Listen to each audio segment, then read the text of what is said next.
இப்போ நம்மக்கிட்ட ஒரு போர்ட்டபிள் மினி கேஸ் ஸ்டவ் இருக்கு. நான் ஆல்ரெடி ஒரு போர்ட்டபிள் கேஸ் ஸ்டவ் வீடியோ போட்டிருக்கேன். ஸோ அந்த வீடியோ பார்க்காதவங்க மறக்காம அந்த வீடியோ பார்த்துருங்க. அந்த வீடியோட லிங்க் நான் டிஸ்கிரிப்ஷனில் கொடுக்குறேன். அந்த போர்ட்டபிள் ஸ்டவ்வுக்கும் இதுக்கும் என்ன டிஃபரன்ஸ் பார்த்தீங்கன்னா, இது சைஸில் ரொம்பவே சின்னது. ஸோ வாங்க இது அன்பாக்ஸ் பண்ணி எப்படி இருக்குன்னு ஃபஸ்ட்டு பார்க்கலாம். ஸோ அன்பாக்ஸ் பண்ணதுன்னு பார்த்தீங்கன்னா ஒரு பவுச் கொடுத்துருக்காங்க. பவுச் ஓப்பன் பண்ணதும் பார்த்தீங்கன்னா ஸ்டவ் கொடுத்துருக்காங்க. அண்ட் தென் பார்த்தீங்கன்னா ஒரு யூசர் மேனுவல் கொடுத்துருக்காங்க. ஸ்டவ் பார்த்தீங்கன்னா பார்க்கவே க்யூட்டாக இருக்குது. இது ரொம்ப சின்னதாக இருக்குது. அண்டு டிசைன் பார்த்தீங்கன்னா நல்லாவே இருக்குது. பில் குவாலிட்டி பார்த்தீங்கன்னா இது ஃபுல்லாக மெட்டல் பாடியில் கொடுத்துருக்காங்க. ஸோ சூப்பராகவே இருக்குது. நான் ஆல்ரெடி வீடியோ போட்டிருந்த கேஸ் ஸ்டவ் பார்த்தீங்கன்னா 2-in-1 கேஸ் ஸ்டவ். அதாவது எல்பிஜிலையும் யூஸ் பண்ணிக்கலாம் அண்ட் பூட்டைன் கேஸ்லையும் யூஸ் பண்ணிக்கலாம். பட் இது பார்த்தீங்கன்னா வெறும் பூட்டைன் கேஸில் மட்டும் தான் யூஸ் பண்ண முடியும். இந்த ஸ்டவ் கூட பார்த்தீங்கன்னா 2 பூட்டைன் கேஸ் வந்து காம்போவில் வந்துச்சு. இந்த கேஸ் ஸ்டவோட பாட்டமில் பார்த்தீங்கன்னா ஸ்டாண்டு கொடுத்துருக்காங்க. ஸோ அந்த ஸ்டாண்டை நம்ம ஓப்பன் பண்ணிவிட்டு இந்த ஸ்டவ் வந்து நம்ம நிற்க வச்சிடலாம். அண்ட் மேலே பார்த்தீங்கன்னா பாத்திரம் வைக்கிறதுக்கான ஏரியா கொடுத்துருக்காங்க. அதையும் நம்ம ஓப்பன் பண்ணிக்கலாம்.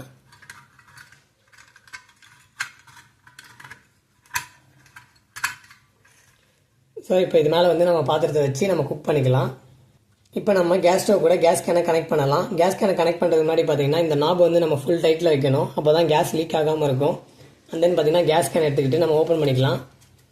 ஓப்பன் பண்ணிவிட்டு பார்த்தீங்கன்னா இந்த இடத்துல ஒரு ஓப்பன் ஏரியா கொடுத்துருப்பாங்க.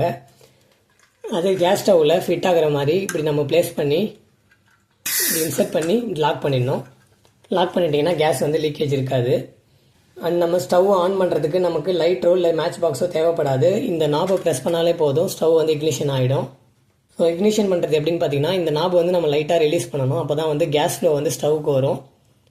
ஸோ லைட்டாக ரிலீஸ் பண்ணிவிட்டு ஆன் பண்ணோம்னா ஸ்டார்ட் ஆகிடும். அண்ட் ஃப்ளேமை வந்து நம்ம அதிகப்படுத்தணும்னா இதை வந்து இன்னும் கொஞ்சம் ரிலீஸ் பண்ணணும். பார்த்தீங்கன்னா ஃப்ளேம் வந்து ரொம்பவே எரியுது. அண்ட் ஆஃப் பண்ணணும்னு பார்த்தீங்கன்னா இந்த நாபை வந்து ஃபுல்லாக நம்ம டைட் பண்ணிவிடணும். ஆஃப் ஆகிடுச்சு. நம்ம குக் பண்ணி முடிச்சதுக்கப்புறம் பார்த்தீங்கன்னா இந்த நாபை நம்ம ஃபுல் டைட்டில் வச்சுட்டு இந்த கேஸ் கேனை வந்து ரைட் சைடில் அப்படியே திருப்பி இப்படி ரிமூவ் பண்ணிட வேண்டியதான். முக்கியமான பாயிண்ட் என்னென்னா, குக் பண்ணதுக்கப்புறம் இந்த கேஸ் கேனை தனியாக ரிமூவ் பண்ணி வச்சுடுங்க. ரிமூவ் பண்ணிவிட்டு க்ளோஸ் பண்ணி வச்சுடுங்க. ஸோ இந்த மினி கேஸ் ஸ்டவ் பார்த்தீங்கன்னா சைஸில் ரொம்ப காம்பேக்டாகவும் இருக்குது. அண்ட் ஃப்ளேமும் பார்த்தீங்கன்னா நல்லாவே வருது. ஸோ நம்ம பிக்னிக் போகிறப்ப கண்டிப்பாக இதை நம்ம யூஸ் பண்ணிக்கலாம். அண்ட் நம்ம பிக்னிக் போகும்போது நமக்கு லைட்டோ மேட்ச் பாக்ஸோ கூட தேவையில்லை. ஆட்டோமேட்டிக் இக்னிஷனும் கொடுத்துருக்காங்க.